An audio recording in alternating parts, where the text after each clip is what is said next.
there. I feel bad for those people. You know, there's no reason Well, to they turn your have power the- off. Just flip it Yeah. off. Well, that's true. Though actually, I think PG&E is in court right now, being sued for $3 billion Right. Yeah. because of their lines last year. So Exactly. What a might be a mistake. safety issue for the lines, maybe a new design. That's also a Right. possibility down the You line. being from California, you know all about PG&E down Yeah. there. So. Yeah, well, and the fact is that they've got the offshore winds going very strong. If you remember, if you watched the Monday night game, you saw what a beautiful afternoon it was in San Francisco. Yeah. And so they're having this really warm, dry fall weather, which is not unusual for California. So Yeah, but ripe for not, wildfire. It's sunny now, but not unusually warm. In fact, this could be our coolest day so far this fall, it looks like. We've got temperatures just about everywhere down at least into the 30s, and we've seen a few upper 20s this morning. But never fear, we are going to gradually warm up as we head towards a little bit later on. And to cheer your heart, we do have a lot of sunshine out there in most spots, so there is a little bit of fog scattered around as well to start off the day. You see, well, first of all, the sunshine from the Tacoma Tower Cam. See a little bit of that fog and low cloudiness kind of scattered out there in the distance right now.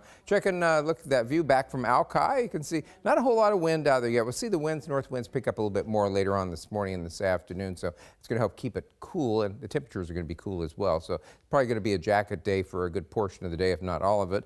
Take a look out at our shot there from Shorecrest High School and Shoreline. You can see that fog that's kind of trailing around. You see it's kind of moving around, not staying in one spot. And because largely in patches this morning. Temperatures, you can see chilly, most places down into the 30s. We've seen a few places down in southwestern Washington in the upper 30s and low 40s this morning. So really cold morning for at least so far this fall. Checking the satellite image, high pressure is building in over us. That's going to stick with us today, tomorrow, and into Friday. We'll see things gradually warm as we head towards the weekend, and then we'll see a system move in over the weekend. A couple of them are very weak. Main effect is going to be to give us clouds and keep us a little warmer overnight for the overnight hours, and maybe a couple of showers for the weekend as well. But today, patchy fog this morning, otherwise sunshine. High temperatures today getting into the low to mid 50s.